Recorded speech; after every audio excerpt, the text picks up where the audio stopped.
अस्सलाम वालेकुम नाजरीन, अगर आप 14 अगस्त के हवाले से एक अच्छी तकरीर करना चाहते हैं तो चंद एक पॉइंट्स आपकी खिदमत में हाजिर हैं। इन पॉइंट्स को फॉलो करने के बाद आप एक अच्छी तकरीर कर सकेंगे। आप ये बात माइंड में रखें कि तकरीर का मतलब अपने ख्यालात को बिला झिझक लोगों के सामने पेश करना है। अक्सर बच्चे क्या गलती करते हैं कि तकरीर को रट लेते हैं, किसी से लिखवा लेते हैं, फिर उसको याद करते हैं। किसी किताब से तकरीर देख ली, उसके बाद उसको अच्छे से याद किया, फिर जाकर वो तकरीर की। वो तकरीर आप अच्छे से नहीं कर पाएंगे।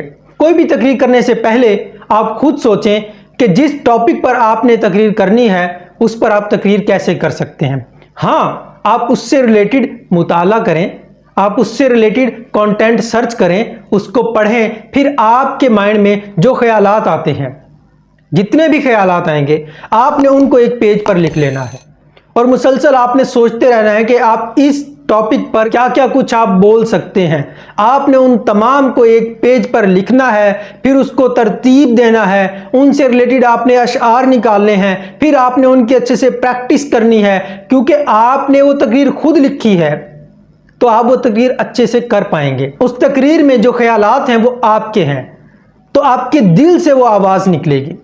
आप अपने दिल से बोलेंगे।